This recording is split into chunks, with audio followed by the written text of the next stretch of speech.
Joe here, coming at you with, I guess you could call it my first bluegrass guitar lesson? Anyway, what you just saw and heard was a little arrangement of Big Iota that I wrote specifically to train the pinky finger of the fretting hand. So I asked myself the question, what would it look like if you played all of the tune out of first position? And this is what came of it. If you want to play along to the video, there will be tabs overlaid while I'm playing it, but also there will be a download link to the full arrangement in the video description below, so check that out too.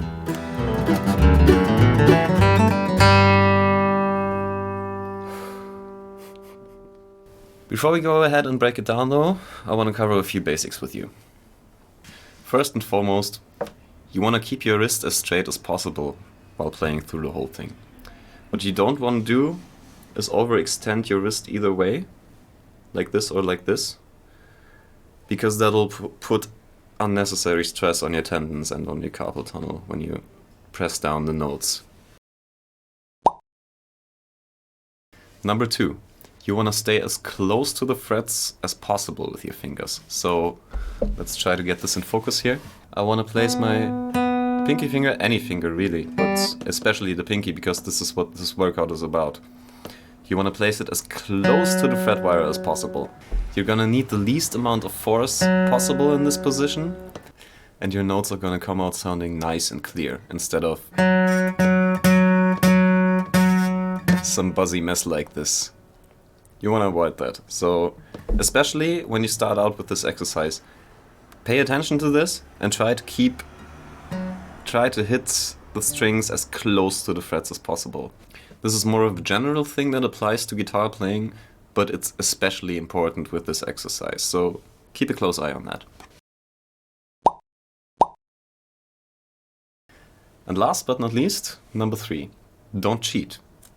The whole point of this exercise is to train your pinky finger, so what good does it do if you switch positions all over the place and just use these 3 fingers instead, right?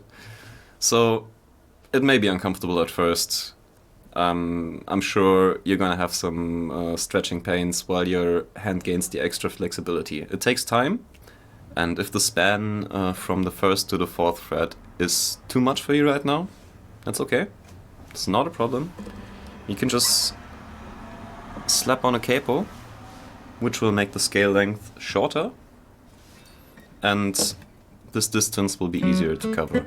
And eventually you can move down the capo when your hand gains the extra flexibility until you can forego it altogether. There will be exceptions to this rule. Some people have very small hands and they just physically cannot cover this distance. And there's nothing much to be done about that except, I guess, get a guitar with a smaller scale length, something that works for you.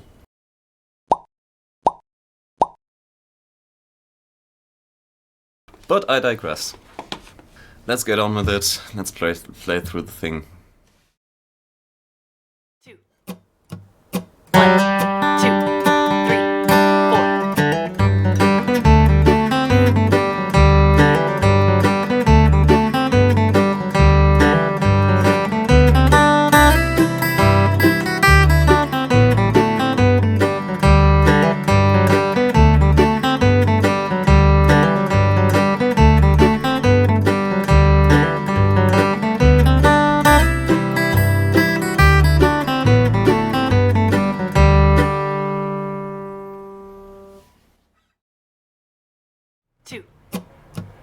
1, 2, 3, 4.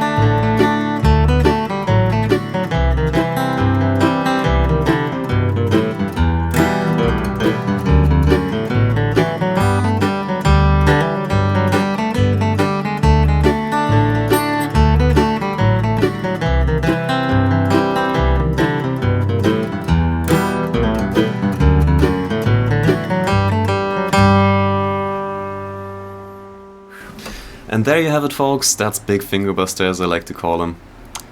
And now all that's left for me to do is wish you happy practicing and have fun with it.